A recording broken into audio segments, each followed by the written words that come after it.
All right, so alnum stands for alphanumeric. The reason why name 2, which is all letters, gave us true is JACOB. Are those all either letters or numbers?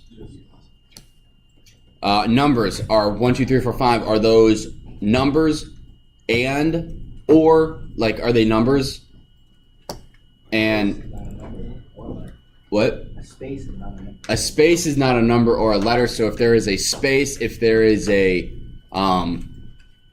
symbol, it returns it as false because those are not alphanumeric characters. Alphanumeric is just numbers and things from the alphabet. Does that make sense? Yeah. Okay. Is digit, is lower, is space, and is upper. So is space is, what do you guys think that one's checking? Is it a space? Yeah. So this is helpful. So if you have for ch in name, if ch dot space. Now you can leave it like this, if ch dot space, or if that confuses you, you can go equal equal true. You don't need the equal equal true.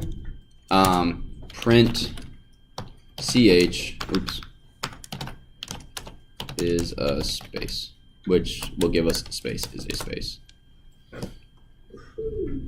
Oh, I forgot, it's is space. So for the 3 sentences, or for the 3 spaces in there, you can then count how many spaces are in a word. So if you want to make sure, if you're building a password, you want to make sure the password has 0 spaces or no more than 1 space. You can use this to verify that the password meets certain criteria.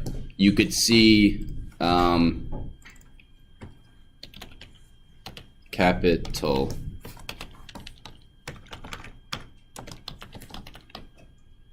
Now, how would I do this if I wanted to check and see if it's an uppercase letter or a capital letter? What do I put? Not instead of is space, what do I put? Cap. It's cap. No cap. It's upper. Is upper. Not, yeah. As I think of it, I supper. So it can do that. What would I do if I did do is title, or what was it, capitalize?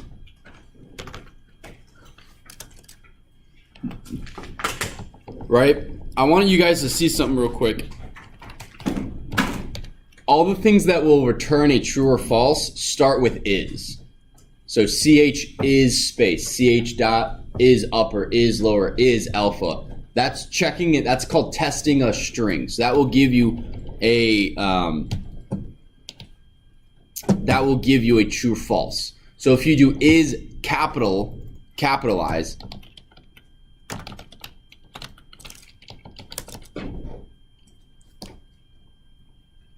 It just prints everything because ch dot capitalize is not a testing method, so it just defaults to true. Like, so if you want to test something, the method has to start with is. Does that make sense? Yeah. All right. So that's a testing method. What we're now going to do is modification methods. So this, I'm actually going to hop over to the shell so that I can save this and you guys can I can actually write a program a little bit. So user is input.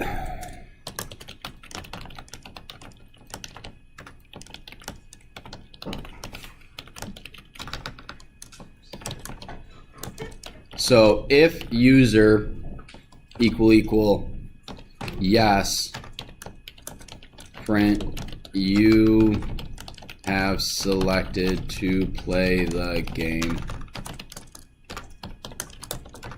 else print, actually let's do elif user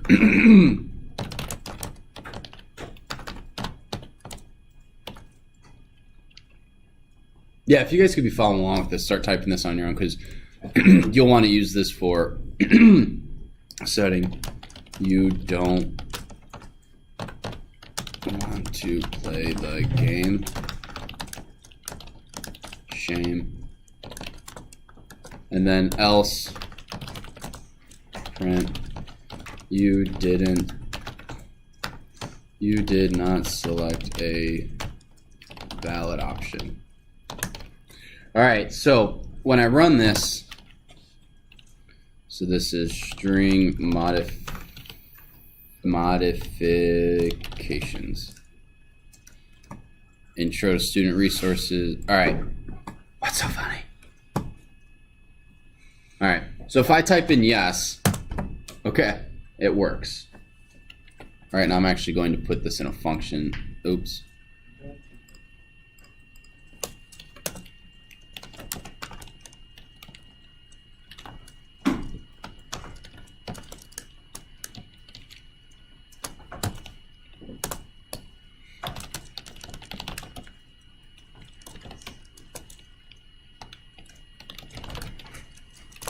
All right, so if I've entered the, okay, I don't want to play the game. Does everyone have this copied?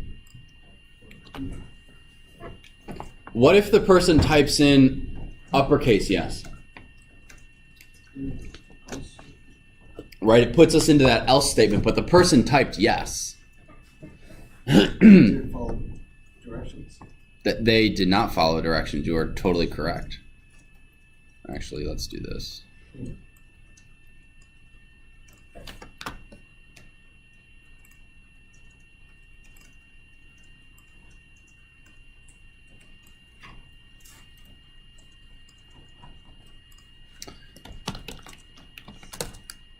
What do you mean yes is not a valid option? Like let's say they have caps lock on and they don't know. They're like, why is this not working? Or they miss the fact that it's lowercase.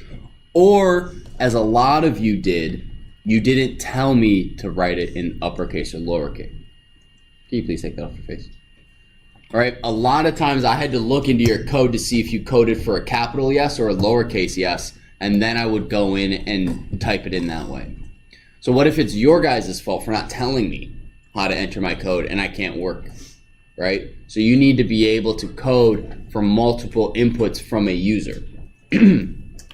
So what we can do is we can temporarily modify the string so that we don't have to change, even if the user types in uppercase yes, or if they type uppercase, lowercase, if they do that, or YE, oh, wait, yeah, not E, but whatever. What you can do is you can say if user dot lower, which gives us the lowercase version of user. Is that sarcasm? No, that's. No. Okay. It sounds sarcastic because my hands are diagnosed. It did a little bit. That's why I asked. Being released. Okay. So you can say if user.lower equals yes, that means as long as they have the letter YES in that order, it doesn't matter if it's uppercase or lowercase, because what it will do is it will take whatever they type in and give you the lowercase version of that item. Now you can do the same thing with user.upper. What do you think that one does? Makes it all capital. Yep. So now when I type in no, wait, what do you mean I didn't select a valid option? What? But I'm typing in no, lowercase. Who can find the error? Who can find why it's not doing, we're never getting to this line? Let's, Adam. Because it's uppercase and then someone goes to the else statement instead of the elif because it's uppercase. This is uppercase, yeah. Well, because it makes it uppercase and then it's equal to lowercase, then it's not equal. Yeah, well, technically there were two errors. There was that one. But it's still not going to work. So what Adam is saying is that these need to be capitalized. Is that what you're saying? Yeah. Yeah? So now let's run it. Just the first one. Oh, I don't want to play the game. There we go. So that we got it. So that fixed it. Do you guys understand why if I change this to user.upper, I have to change this to everything being capitalized? Do you guys understand why that is? Why, Mason? Because you changed the font. Yeah, I'm saying give me the uppercase version of whatever they type in. So if I have the uppercase version of no equal the lowercase version of no, will that ever happen, Joanna? No. That's right. So you need to make sure that what you got to make sure that this matches that. So now there's a couple. So we got lower and upper. Now the rest of these are it's where you strip letters from the beginning or the end of a string. Typically this is done with white space. White space is like a space, a tab, or a backslash, or a new line. Have you guys ever like copied and pasted a password? So you have your password and you copy it and it selects this right here. It took the space afterwards because you accidentally highlighted the space as well. You pasted it in and then it still worked. Because the code, it's been coded to disable or strip away the white space at the end of the text. Does that make sense? So what we can do is let's get out of this. And so we have password equals space. Hello there. 1, 2, 3 space. Now, typically our passwords don't allow white space. You can't have spaces typically because of this issue. But if you want to make sure that your user is always entering in, their username equals space, they've accidentally typed in the space, Zach, the teacher is my name, and I accidentally do white space at the end of it. If that's what they type in, we need to get rid of the white space because usernames typically don't allow spaces in them, which is why you had, Dragon, I can't spell dragon. Dragon _ king 19, whatever. Oh wow, Dragon Kick, not Dragon King. You can't spell. So getting rid of the white space is very important. So what we do is we do password, and there's 6 different ones of these. You have rstrip, which gets rid of the right or the rear of the string. So you notice how it got rid of the space after my password. You have lstrip for left or leading. It gets rid of that. It gets rid of it at the front. Or you also have just regular strip, which will do both. Probably the more useful of the two will be just strip, and that will get rid of white space at both the left or the leading part of the string, or the right or the rear. Gets rid of them both. Jason. So if there's no white space, can you still strip it? Oh,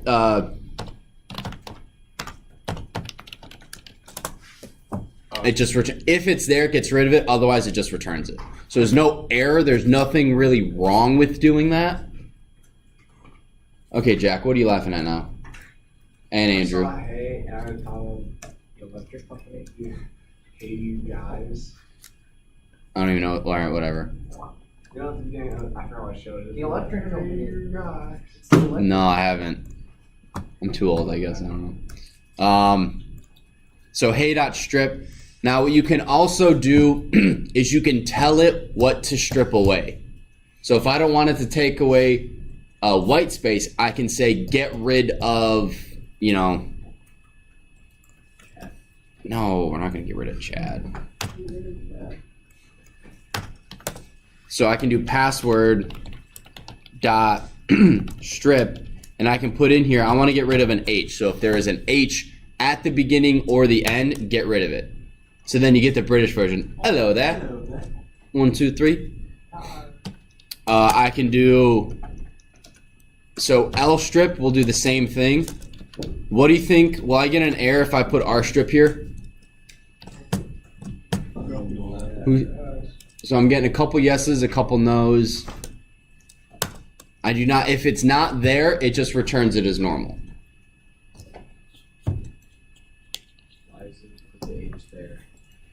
What? Why is it put the H back? It doesn't.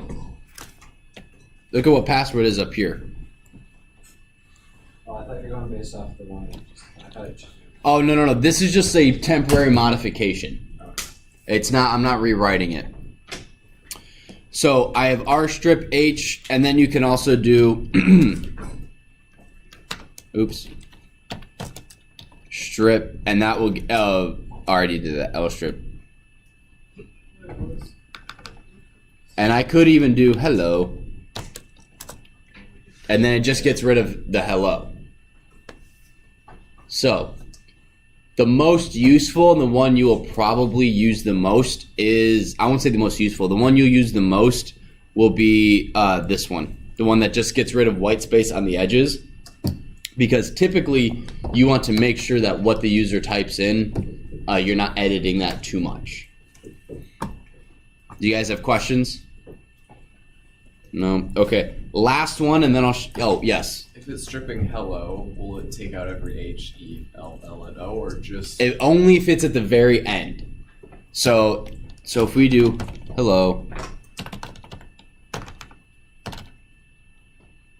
I guess I'm saying, does it take out each individual letter, or does it only take it out if all 5 letters are in sequence? only if 5 letters are in sequence. Okay. And you notice it gets rid of them all because it's hello, hello, hello. But if I put, hang on.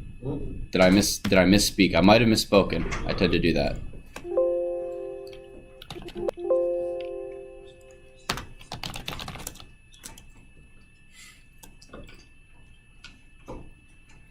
Oh, so if any of these letters are at the end of it, that must have changed.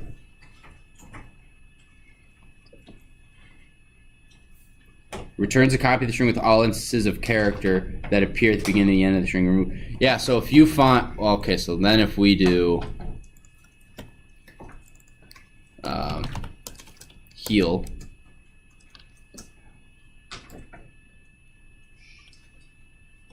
yeah, so it's probably best just to have one character in there.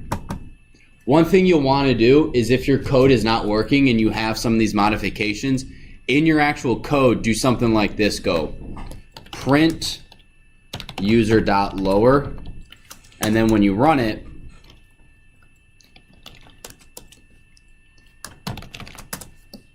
you can see that, okay, it's actually lowercasing my stuff and my code has it uppercase. I need to change that. So if you have any, if you're like, my code should work and it's not, print any line, any variable that you modify. Last thing, actually, you know what? That'll be it for the day. So no homework. You guys are good.